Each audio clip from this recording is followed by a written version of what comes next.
The suitcase wasn't hers. Same color, same size, same scuff corner near the wheels. But the tag read Jackson C.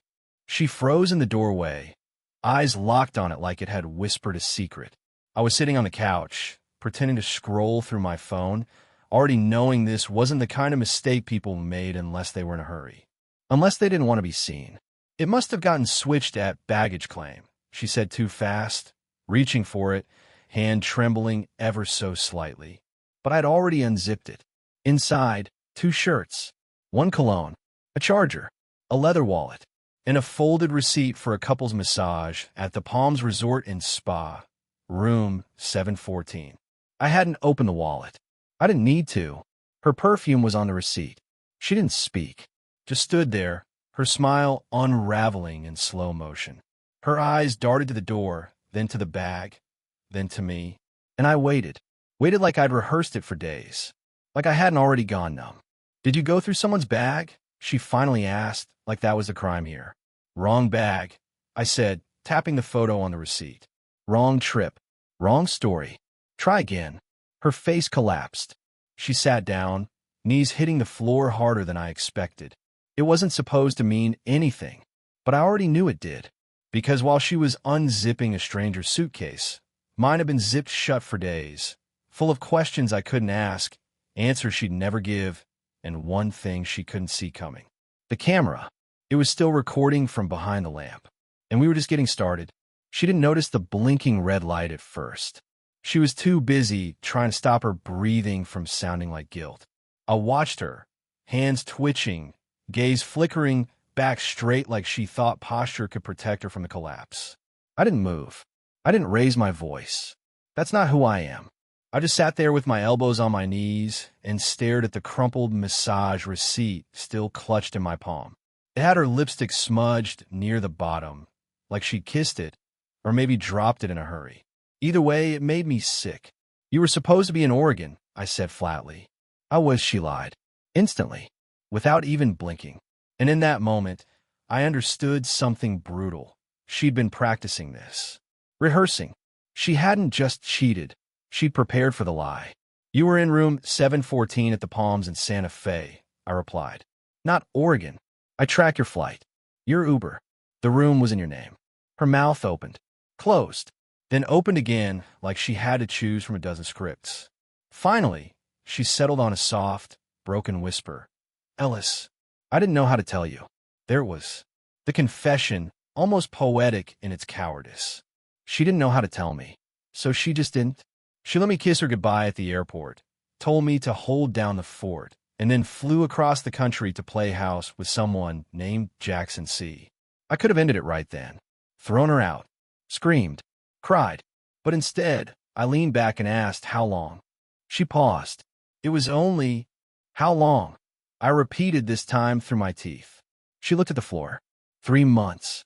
Since the Denver conference. 3 months. While I was fixing the kitchen sink. While I was sending her lunch money on Venmo. While I was upgrading essays at midnight, she was sneaking out of hotel rooms and slipping back into mine without a trace. But that wasn't what gutted me. What gutted me was what came next. I asked, "Was he better?" She looked at me like I was pathetic for asking. Like it didn't matter anymore. "It wasn't about better," she said. "It was about feeling alive again." Alive. I felt like dying. I wanted to ask her so many things. What his laugh sounded like. If he touched her face when they kissed.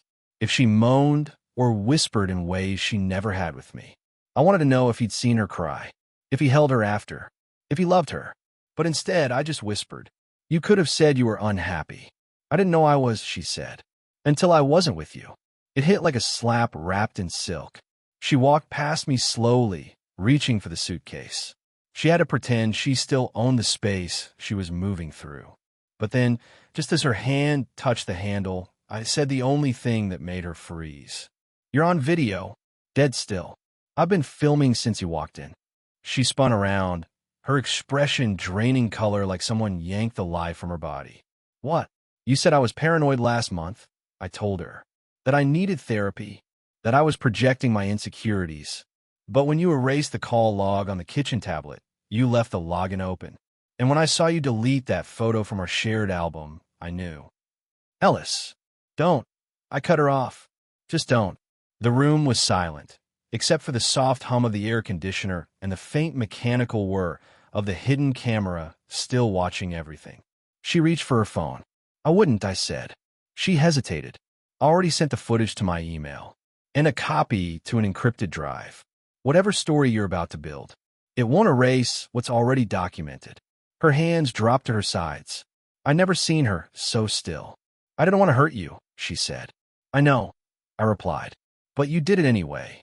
I stood up slowly, walked past her, opened the fridge, took out the ice cream, melted down to soup now, and dumped it into the sink. I didn't look back when I said it. I'm going for a walk. When I come back, I don't want to see your suitcase. I don't want to smell your perfume. I don't want to hear your voice. And if any part of you still believes in what we had, then you'll leave before I do something I regret. I didn't slam the door. I just closed it gently. And when I stepped out onto the porch, the sky was already beginning to storm. I walked for almost 2 hours. No direction, no plan, just streets and headlights, and the distant sound of someone else's life happening. I barely noticed the rain until my shoes started squeaking with every step. I didn't have an umbrella. Didn't want one. Let it soak through. Let it remind me I was still here. I must have circled the block 6 times before I worked up the nerve to go home.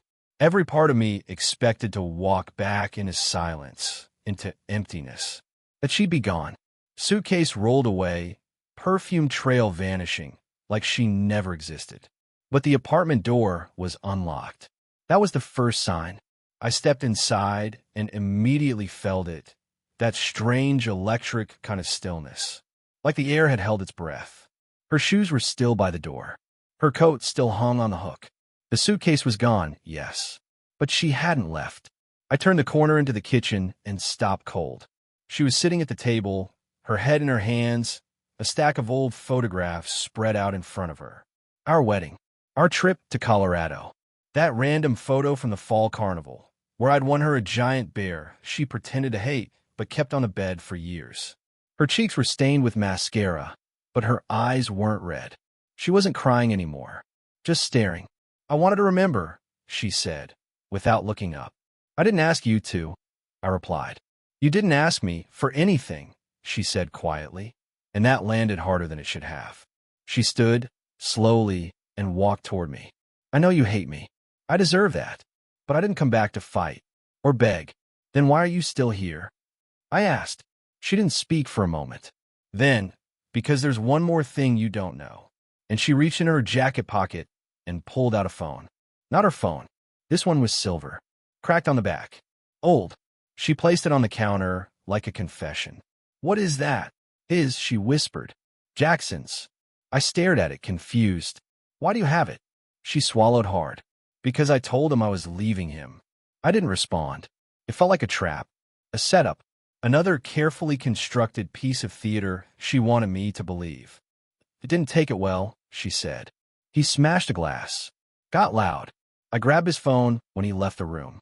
I thought maybe I could prove to myself that it wasn't love, that he wasn't who I'd built him up to be. I didn't move. I didn't reach for it. I wasn't ready to believe anything coming from her lips. She slid across the counter. You should see what's on it. I turned to leave. Ellis, she said, a note of panic now. There are videos. He recorded things. Conversations. Not just me. Other women. Client. He wasn't who I thought. And now he's threatening to go public unless I keep seeing him. I stopped. That word again. Public. I turned around slowly. You're telling me this now because, what? You want me to feel sorry for you? No, she said, shaking her head. I'm telling you because if this gets out, I lose my job. Everything. My reputation. And you. She trailed off. I stepped closer. Say it. You could get pulled into it. If people think you knew. If they think we were both part of some scam. I snapped. You cheated. You lied. Don't drag me into your disaster. She flinched but didn't argue. I picked up the phone. It was dead. Charge it, she whispered. Then decide what to do. And then she walked past me and into the bedroom, leaving the scent of panic and jasmine in her wake. I plugged the phone in, stared at the black screen while it blinked back to life. Whatever was on it, it was about to make things worse. I just didn't know how much worse yet. I didn't sleep. The phone had finished charging around midnight. It was still warm in my hand when I tapped the side button and the screen lit up. No passcode. Just a swipe. Either Jackson was reckless or confident, but either way, it didn't feel like a mistake. It felt like a trap waiting to be triggered. The wallpaper made my stomach turn. It was a photo of Mallory, not candid, not stolen. Posed. Her in a hotel bathrobe, hair wet, wine glass in hand, looking directly into the camera like she was sending it to someone she missed. It was dated from 2 weeks ago when she claimed to be visiting her aunt in Vermont. I opened a gallery. Hundreds of files. Some were of her, smiling, asleep, in the mirror. Others were videos with names like M_Suite2MOV or Room_408_raw. But then I found a folder called Clients. I hesitated before opening it. There was a tightness building in my throat, the kind of dread that feels like it's dragging your lungs down into your stomach. Still, I tapped. Inside were over a dozen videos. Most were silent. Laughter.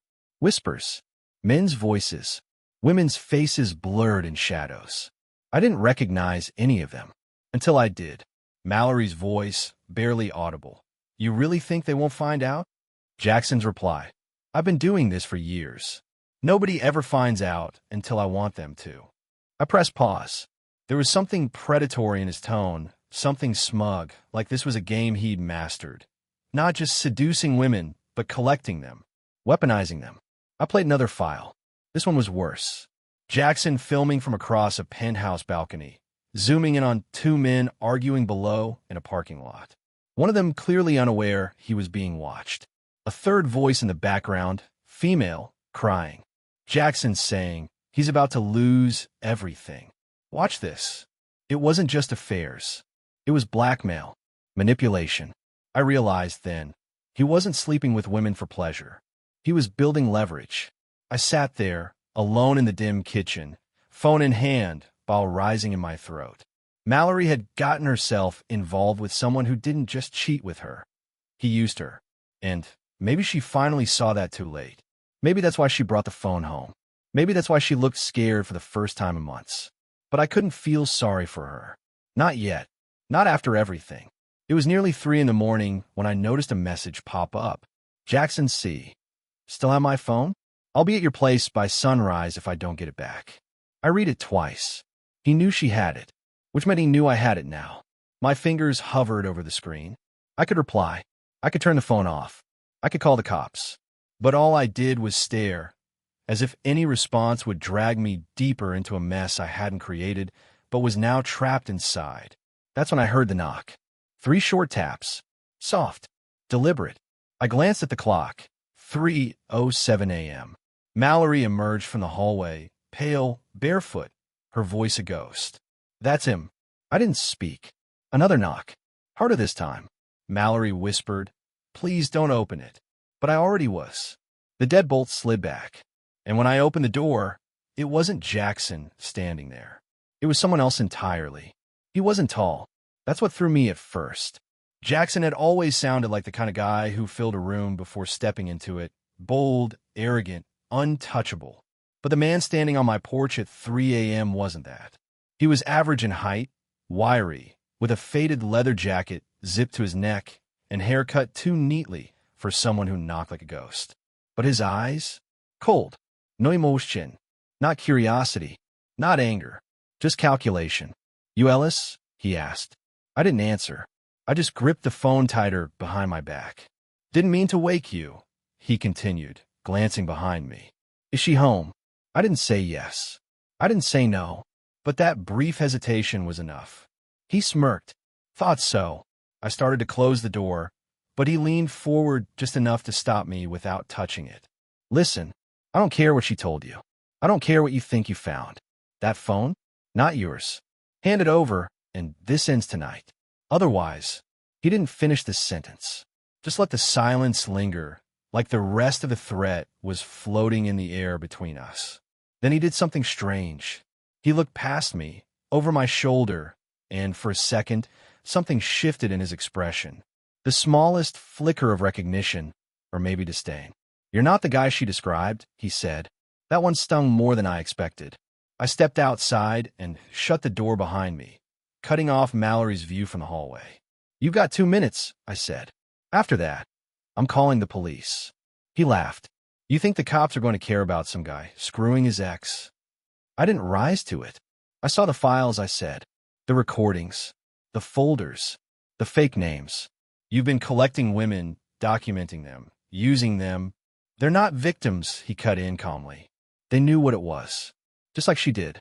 She didn't know what she was walking into." He tilted his head. "You really believe that?" I said nothing. He stepped closer. "I didn't force her, Ellis. You think I'm a villain because she wanted something you couldn't give her? She came to me. She regrets it. She regrets getting caught. I wanted to hit him, and I'm not that guy. I've never been in a fight. I can't even kill a spider without a shoe and an apology." But something about the way he said it, with certainty, with ownership, made my blood move differently. He looked down at my hand, still half hidden. "You gonna give me the phone, or do we drag this out and make it ugly?" "What's on it?" I asked. He smirked. "Wouldn't you like to know?" "I don't know. I've seen enough to bury you." He shrugged. "Then do it. See who they believe. Me or the guy whose wife slept her way into a scandal." He turned to walk away, then stopped at the top of the steps and said something I'll never forget.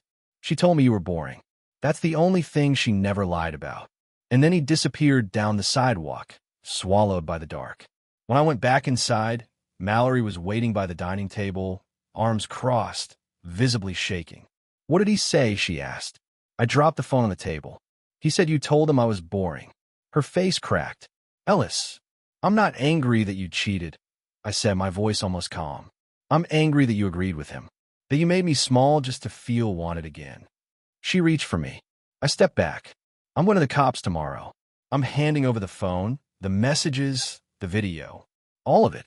If you want to walk away from this with anything resembling dignity, you'll write your statement tonight." She looked down. "You've got an hour," I added. "Then I'm locking you out." I walked into the bedroom and shut the door, but I didn't sleep. Because at 4:19 a.m., the phone buzzed again. This time, it wasn't Jackson. It was from an unknown number. Just 3 words. "Check the laptop." I stared at the message for a long time, not because I didn't understand it, but because I did. Someone else was involved.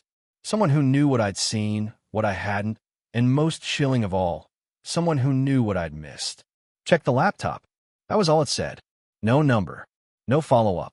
The kind of message you send when you're already watching the reaction. Mallory was still in the kitchen.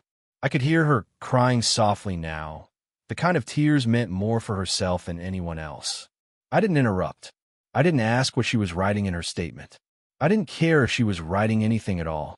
I walked past her without a word and into the office. The laptop had been hers. Technically, it was a work machine, but we both knew she used it for far more than planning luxury retreats. She kept it password protected, something I used to respect. Now it made my skin crawl. I sat down, opened the lid, and waited. The login screen blinked. She must have heard the click because seconds later, she appeared in the doorway. "What are you doing?" I didn't answer. She took a hesitant step forward. "That's my work laptop, Ellis. You can't. It's in this house." I cut her off. "It was used to send files connected to an active blackmail scheme. That makes it evidence." "I never sent anything from it," she insisted. "Not those kinds of files." I turned slowly to face her. "So there are other kinds of files?" She went silent. "Give me the password," I said flatly. Her jaw clenched. "No, that laptop isn't mine. It belongs to the company.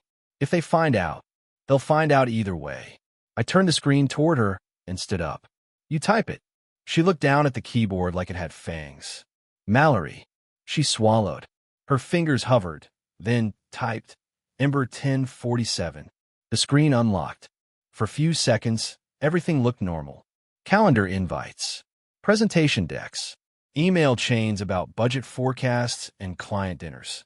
Then I noticed a folder tucked inside a random subdirectory named Resources Internal Docs Q4. It was named Echoes. No cups, just that single word. I clicked. Inside were 6 video files, all time-stamped, all labeled with initials and cities. M.S_Santave.mov, K.J_Vegas.mov, MP4, D.R_Boston.mov, H.T_Chicago.mov, M.S_Denver.mov, E.T_Catskills.mov. My heart stopped. Iti. Those are my initials. And Catskills. That was where I'd gone for my school retreat back in February. 3 days, 2 nights, chaperoning 27 hormone-drenched high schoolers through snow tubing and awkward campfire sing-alongs. Mallory had stayed behind, claimed she had meetings. I clicked the file. It opened a grainy footage.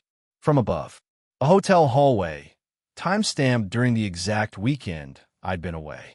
And there she was, Mallory, opening the front door for someone, laughing softly, wearing my college sweatshirt. Jackson entered a few seconds later. She pulled him in, closed the door. Then the screen cut to black. It was only 42 seconds long, but it told me everything I didn't want to know. Mallory gasped from behind me. I didn't know he had cameras in my place. You let him in, I said. You gave him access to this house, to our life. He didn't sneak through a window. I didn't know he recorded it, Ellis. And that makes it better? She didn't respond. She didn't even cry. I opened the other files. Most were similar, women in hotel rooms. Some smiling, some oblivious. All of them cataloged like archived sins. Who else has seen this? I asked. I don't know. Who sent the message to my phone? I don't know. Her voice cracked now, genuinely panicked. And I realized something I hadn't fully processed until that moment. She wasn't just ashamed anymore. She was afraid. I minimized the files, checked the recent emails. There was a sent message from 3 days ago. No subject, no body, just an attachment. The recipient? An email that read, mirrorwatch@protonmail.com. I clicked the attachment. It was the E.T_Catskills video. So someone else had it now. Someone anonymous. Someone silent. Someone who had just told me to check the laptop, like they knew when I'd find it. Like they wanted me to. And just as I was about to shut the lid, another email arrived. From mirrorwatch@protonmail.com. Subject: not done yet. Body: he wasn't working alone. I stared at the screen, unable to move. And Mallory whispered behind me, "Oh God, you don't understand. That's not about Jackson." I turned around. Her face had gone pale. "That's about me." The words hung in the air like a guillotine waiting to drop. "That's about me." Mallory didn't flinch after saying it. She just stood there, pale, raw, exposed, like she knew the second half of this nightmare was about to unfold. And for once, she wouldn't be able to control the shape it took. "What does that mean?" I asked, and my voice barely sounded like my own. She didn't answer right away. Instead, she walked to the fridge, grabbed a half-empty bottle of white wine, and poured herself a glass like it was the only way to steady her shaking hands. "You think Jackson's the mastermind," she said finally, eyes locked on the floor. "But he's not. He's just the one stupid enough to leave footprints." "And you?" I asked. "What are you?" Her lip trembled. "A mistake. No, you don't get to play that card now. Not after this." I picked up the laptop and tilted the screen toward her. "You sent the video. You sent it to that email. Mirror Watch. Who are they?" She looked me dead in the eye. "I used to be one of them." Silence. I had no words. She continued. "It started before I met you. Before we were anything. I was 22, broke, angry at the world. I had a friend, Kayla, who worked in DC running research project for an agency that didn't technically exist. She introduced me to a group that was gathering leverage. They used private networks, burner phones, encrypted clouds. They tracked affairs, bribery, underground deals. Nothing ever saw daylight. It wasn't about exposure. It was about control. I stepped back. And you just what? Signed up? I was just feeding them profiles at first. Names, movements, behavior. Watching clients. Listening. Sometimes it was harmless. Sometimes not. Then I met Jackson. And you dragged him into it? No, she said, shaking her head violently. He found me. We met during a conference in Aspen. I told him bits and pieces. I don't know how much he figured out. But when we started getting close, he realized what I had access to. And he wanted in. He wanted to do more than just watch. He wanted to record. Archive. Sell. My mind was racing, unraveling faster than I could keep up. So all of this, the affair, the blackmail, the camera in the house, was part of some plan? Not at first, she whispered. But once Jackson knew about Mirror Watch, everything changed. He started threatening to leak files if I didn't keep funneling him intel. At first I resisted. Then he showed me a video, one of me years ago in Berlin, talking to someone I was never supposed to meet. He said if I didn't help him, he'd release it. Name names. Put me on the list. You were blackmailed into blackmailing others, I said flatly. She nodded. I was trying to get out. That's why I brought the phone home. I thought maybe if I turned him in, it would all stop. But it hasn't. No, she said, trembling now. Because Mirror Watch isn't trying to protect me anymore. They're watching both of us. I sat down, trying to process it all. But there was no logic in this web. Only layers of secrets stacked so high that truth had become irrelevant. All that mattered now was who got caught in the collapse. What does the message mean? I asked. If Jackson wasn't working alone, who else is involved? Mallory looked sick. She drained the rest of her wine and whispered, someone else is here. In this city. Someone who wasn't supposed to resurface. And if they know I've defected. Her phone buzzed. We both froze. She grabbed it. Screen on. One notification. AirDrop request. Device nearby wants to share. Time's up. MOV. I snatched it from her hand and hit reject. A second later, the laptop pinged. Email. From mirrorwatch@protonmail.com. Subject, Windows seat. Body. Ellis should check seat 14F. Terminal 2. It's already boarded. I blinked. Mallory turned to me slowly, confused. What's in Terminal 2? But I already knew. 2 weeks ago, I had flown out for a last-minute school conference. I left my backpack under the seat. Thought I'd lost it. Didn't think much of it after. Got a new one. Mallory narrowed her eyes. Ellis, what's in seat 14F? My old bag, I muttered. With my spare laptop. And a hard drive. She gasped. You mean? I backed up your iCloud on it. We locked eyes. Whoever had it now had everything. Mallory, cover her mouth. They were never after me. They're after you. We drove in silence to the airport. I didn't tell her I'd booked the flight under my name. I didn't tell her I'd already called the airline and confirmed the item had been recovered and placed in Lost and Found. I didn't tell her that somewhere between the shattered life we'd lived and the chaos of what Mirror Watch unleashed, I'd started to wonder if this story was ever truly ours to begin with, or if we were just names in someone else's folder. When we reached Terminal 2, I left her in the car. I told her I had to do this alone. The man behind the counter handed me the backpack without hesitation. Same worn strap, same faded tag with my name. Same laptop I'd forgotten had held an entire version of our marriage inside it. And taped to the front pocket was a post-it note. You're not the one being watched anymore. Choose wisely. I didn't look around. I didn't need to. Whoever was behind this didn't want me dead. They wanted me to decide. So I opened the laptop right there, sitting on a bench outside security.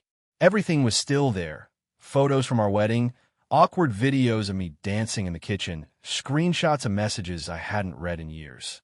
But also, beneath it all, a second partition.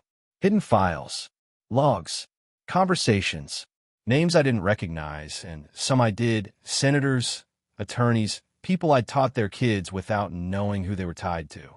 Mallory had been part of something massive, but she'd also walked away from it. And so could I. When I returned to the car, she was crying. Not begging.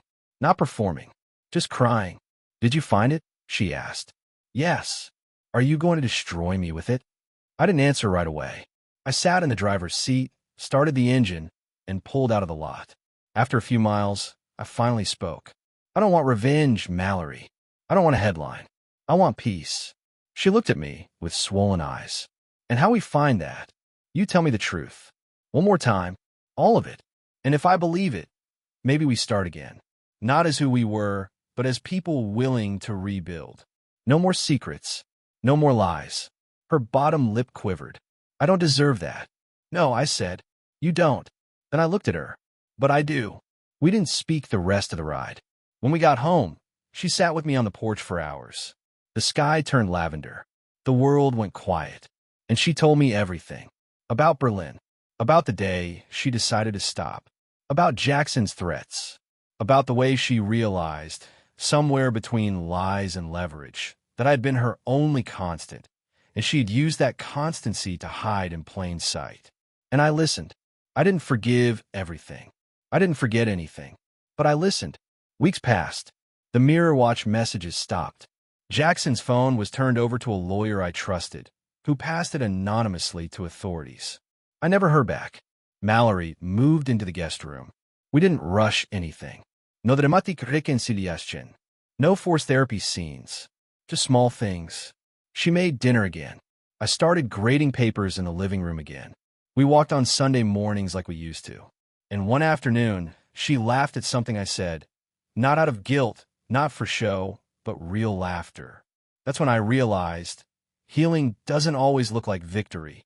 Sometimes it looks like showing up. Sometimes it looks like staying.